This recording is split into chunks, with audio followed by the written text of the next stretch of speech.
up here. But at the end of the day, I'm here. And I'm here to talk. So I'm going to knock on this door. And when y'all answer, I want y'all to say, pick up the phone, because I want to talk to y'all about what y'all responsibility is. What we going to talk about? We're going to talk about personal accountability. You know, for years, I was embarrassed to say I have been through things. How many people in this room are going through things right now that you are embarrassed to talk about? And right now, we have problems, but we need to start talking about the problems and begin to focus on the solution. Because right now, you are in a place where while you have problems, the people in our community have problems. And so we need to begin to come together, talk about these problems amongst one another, and begin to make a difference. My heart is heavy because I promised the mom, every time you knock on that door, man, when you get out of here, I'm going to take care of you. And I did. And that's why I'm here today. Because right now, there's someone in this room that's going to need some help. And there's someone that you're going to meet that you're not talking about your problems with is going to need some help. And we worry about being judged. So everyone says, I shouldn't have been in that situation. The one person that did had the power to put me in that situation, but you don't let that define you. So my success is not defined by anything more than what I'm giving back. That's why I'm here. That's why you are supposed to be here. Because the mom is back in prison. Because I didn't pick up the phone when you called when we were both supposedly free.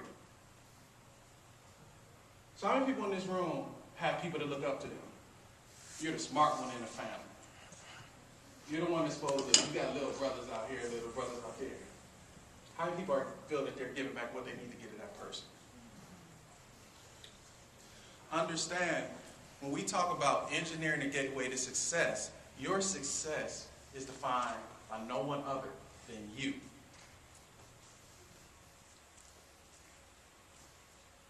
And I talk about NSBE because we collectively have the power to shape the world. The Civil Rights Movement, the Black Panther Movement, President Obama being elected was a result of young people. How many people know what the quote-unquote purpose of education is for the African American? How many people have ever heard a quote that tells you what the purpose of education is?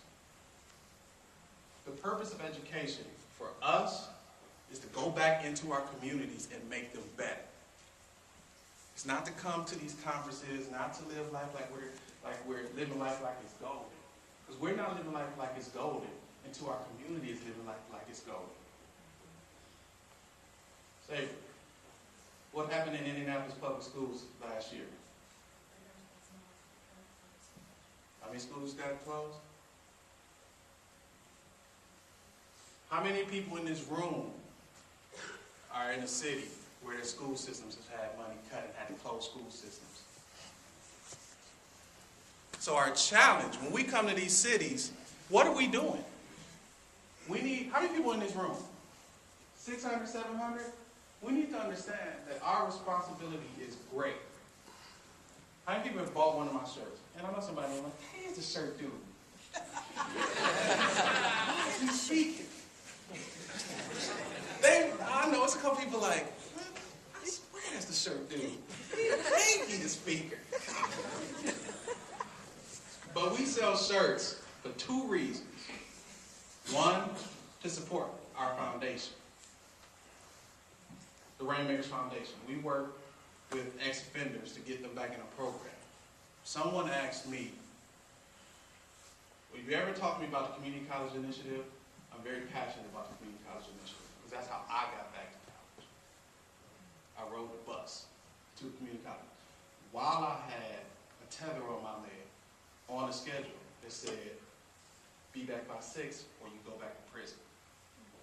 So we started a program called Cons to Grads, where we help find funding for young men and women who have been incarcerated and released to go to school. Because education is what's going to be the key to freedom. And it's not always going to be easy. How many people are struggling right now to get an education, to get their grades up? going to tell you a story about a struggle. And I'm going to give you 3 points that I learned from that struggle. I was released from prison, was put into a halfway house. And they said, you can only leave to go to work or go to school. So they said, okay, I'm going to school. I'm going to go to Oakland Community College. Well, you can't drive. So I got on the bus. How many people have ever ridden a bus in Detroit in the summer, in the Detroit area? What happens in the summer on the buses? The joints break down. So, they have a policy called zero tolerance, which said, if you're supposed to be back in the center at 6, you come back at 6:01. If you come back at 6:30, you will be reincarcerated. But I said, my education is worth the risk. So, rode the bus. I was taking my economics class and my statistics class. And we would ride back Tuesdays and Thursdays. And one day, I'm looking in the front, relaxing, and I see a bunch of red lights on the bus. And I say, oh, this might be a problem. And the bus broke down. I talk about this in the book. Bus broke down a mile away from the center. So when you talk about you don't have the energy, guess what Delano did? Does Delano look like he in shape? Y'all can be honest. No. Delano got off that bus and ran. Take this off. I need to get back. Because I could have told them. They said, okay, if something happens, you go to jail. You go to the county jail.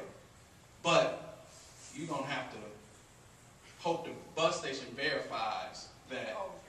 Yeah, so okay, I'm not even going to take it. But I said, no, just stay on the bus. And when you get back, just tell them what happened and we'll try to verify. Try? Oh no, my life is more important than you trying. And I made it. So, apparently they didn't have any industrial engineers working on their bus problem. 2 weeks later, I'm on the bus. Well, I wasn't driving, so I don't know why I'm doing this. 2 weeks later, we about 6 miles from the center. 45 minutes to go, and the bus broke down again. So I'm like, man, Lord. Man, I knew I should have went with them to the gym. I ain't gonna make it. Please, Lord, help me. So the news station comes up, and they're doing a report on what? Unreliable transportation in the city of Detroit. So I'm standing out here about 6 miles, and I talked to the guy. I said, man, can you put me on the air because they're going to need to know this. Anybody knows me, I don't tell my business that often. I said, I can't do that with it. So I got my bright idea. Oh, I'm going to let the center know I'm stuck. So y'all know y'all Uncle Cousin Willie that's always in the background when they try to hit me?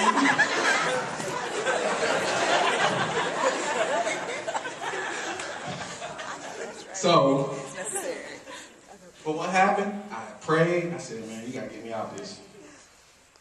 And the bus came along. Because one of the buses that had broken down that we had passed a couple miles back, that bus came and picked us up. And so as we were leaving, I said, hey man, we still need to interview. I'm cool. I need to get on this bus. You had your chance. Rode the bus, made it home. Third time, my mama picked me up from class. No problem.